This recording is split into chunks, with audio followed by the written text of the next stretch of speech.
Hey everybody, it's Friday. It's right around 5 o'clock, and that means it's time for me to go live. I still don't have a name for this, and I'm really fighting tooth and nail to put an actual name on it. I've had suggestions, a couple from my wonderful father. Dad, I'm still back and forth on it. I kind of want to just leave it as Joe Lockard talking. But for now, I'll just jump right in. I want to continue our conversation this week on emotional intelligence. I mentioned last week that you're going to be hearing a lot from me in regard to emotional intelligence, and kind of picking up where we left off last week with the first component, first pillar, if you will, of emotional intelligence, which is self-awareness. Last week we talked about identifying strengths, and I mentioned that it's often easier for people to identify their weaknesses than it is for their strengths. But that's not always the case, and that's where I want to start right here today, is talking about identifying your weaknesses. As I just mentioned, it's not always easier for someone to pick out their flaws. I'm a big believer in humility. I think it's a very underestimated character trait, and I think it's often lacking considerably in society and really within our industry. And when I talk about our industry, I'm talking about the automotive industry, but it certainly applies, throughout other industries and really just throughout society. Like I said, there's plenty of egos out there, and the problem with that is that when you let your ego take over, you're really not doing any true self-evaluation. And I don't think it's a matter of people think they're great at everything and they're perfect. No one's perfect. And I think people realize that and truly understand that they're not perfect. I think where it becomes a problem is one of three things when we're talking about self-evaluation and identifying flaws. First is just admitting it. It's kind of the old AA thing that the first step is admitting that you have a problem. Well, the first step is admitting that I'm not perfect. I'm never going to be perfect, and I'm falling short in this area of my life. The hang up there, the problem there is that making yourself vulnerable is challenging. Going down that road, opening Pandora's box of self-examination and looking at some of the things within your life that you're coming up short on and you should improve on. So that's number one. That's challenging right there. Number two is identifying what it is that you're doing wrong and why, or why you're coming up short or what you're coming up short in.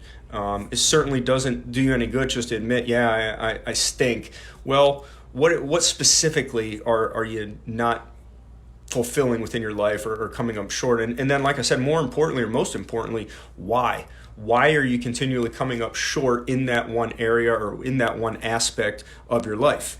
And then number three, and I think this is the biggest one, and it ties into something I talked about a couple weeks ago in regard to goal setting, is change. Are you willing to change? Are you willing to put the time in? Are you willing to come up with a plan for change? Are you willing to practice that change? Are you willing to train, to work on your craft? And a lot of people aren't. Change is hard. I talked about it in the goals one.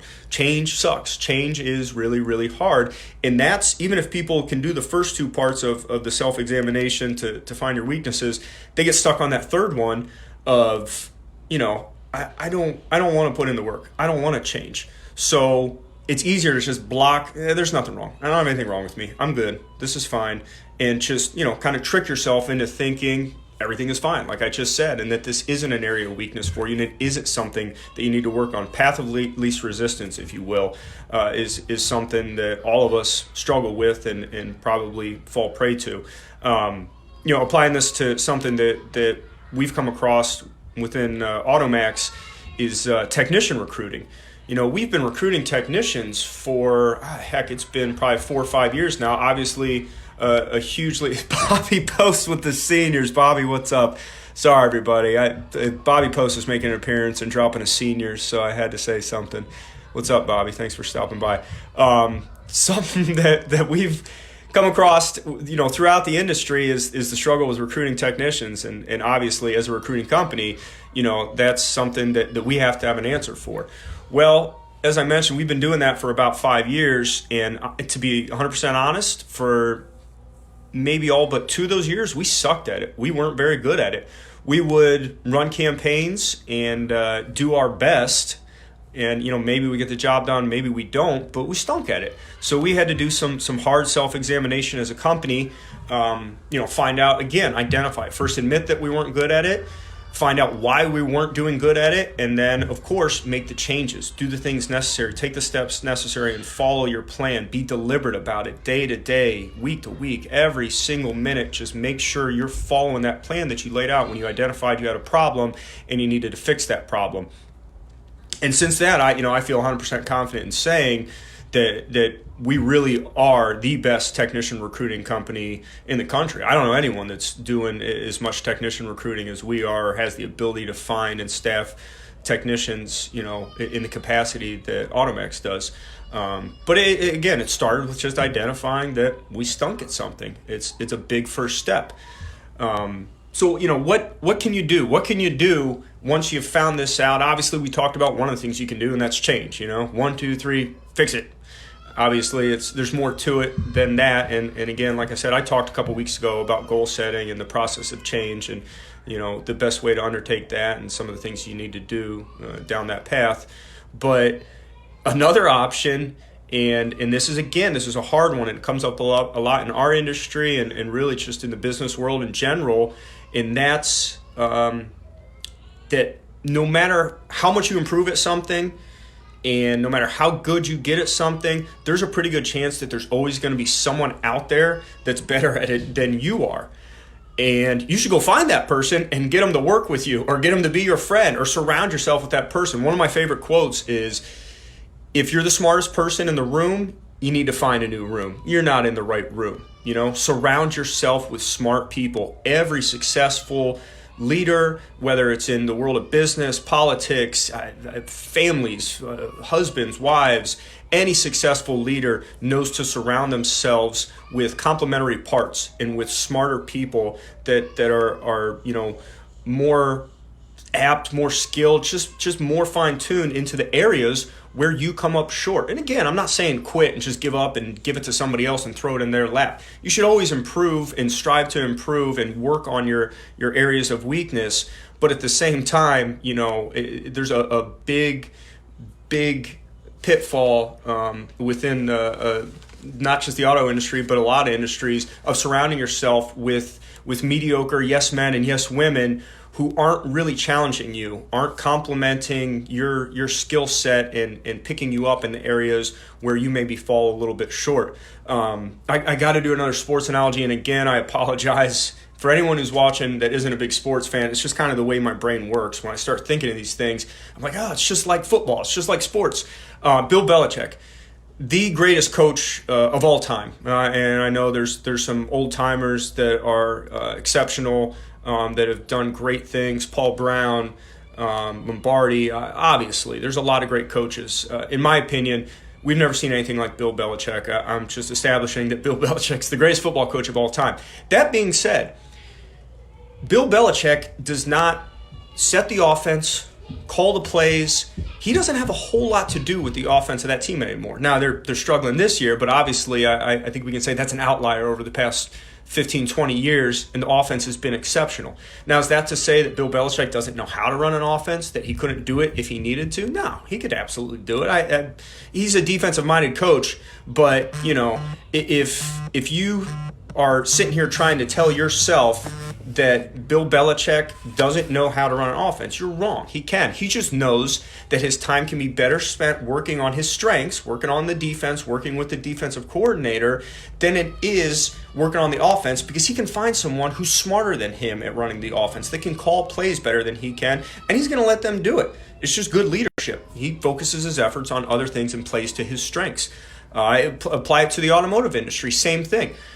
Should a good GM be micromanaging in trying to stick their nose and involve themselves in the service department in the capacity of basically running the service department, the day-to-day operations? Of course not. Now, should they know what's going on in the service department? Should they know the importance of a high-functioning service department? Absolutely. But they shouldn't be standing in the shop overseeing technicians and in most cases, overseeing the day-to-day operations of the shop. They're going to go find a service director or service manager who knows more about the industry or about the service department than they do and can do a better job than they'd be able to at overseeing the service department. It's just common sense. Again, I'm certainly not saying that the general manager of a car dealership should have nothing to do and not worry about service department. It's very important. I'm just saying you need to surround yourself with the right people that can fill in those gaps for you. Another place that I see this time and time again is in marriages. And I think this is fascinating because it seems like it's just something that we just do subconsciously as human beings, and that's find our counterpart, the yin and the yang, if you will, where opposites attract. The cheesy Jerry Maguire line, "You complete me." Cheesy as it may be, it's true. Most successful marriages, the person that you're married to fills some of the gaps that you have. I know my wife and I do it for each other. I tend to be more of an emotional person. Christina's more level-headed, and she can bring me down when I'm kind of getting out there too much and letting things spill out, and just bring me back down to earth. I fill the same voids for her with some of her shortcomings. And that's what a true partnership and a successful unit consists of, is people filling in. Yeah, that's right, Anthony. You had me at hello. I love Jerry Maguire, by the way. Phenomenal movie. I don't care what anyone says. But that's what a successful unit does, whether it's in your personal life, professional life, addresses your shortcomings, knows your shortcomings. The whole idea, again, of self-reflection and self-awareness. But also accepts that there's always going to be things that you come up a little short on, and there's nothing wrong with letting someone else who's better at it help you out and kind of fill that void within yourself. So again, just recap here, I want to hit home on this idea of self-awareness. The first step is looking inward, which is just hard to do. Don't be afraid to look inward to see what you got going on, see who you truly are. Don't be afraid to admit when you have something that you're coming up short on and that you need to improve. It's not, unmanly. I think this is another one that's harder for men than it is for women, where, we just it's so just, I don't know, society, whatever you want to call it, where it's just not okay for men to talk about their feelings and themselves and think about it. But you're not being selfish. You're not being weak. Just do some self-examination and jot down some things that you could improve on. Take steps to improve it. And then, see if there's people within your life, again, whether it's personal, looking for a support staff of teams, friends, family, etc., people that can help you out there. And then, of course, in the business world, as a leader within your company, be okay with admitting I'm not great at this. If you're a big idea person and you have great ideas, but you stink at implementation, go find yourself an awesome operations director and somebody who's going to put together a real process that's in line with your vision and implement the things that will make the company successful. That's it for today. Obviously, next week with the holiday, I know everybody's going to be a little light on work. We'll still be cranking away on Monday. I want to wish everyone Merry Christmas, Happy Hanukkah, Happy Kwanzaa. If you don't celebrate any of the three, Happy Wednesday. But all the best to everybody out there, and everyone have a safe and happy and healthy weekend and holiday. Take care.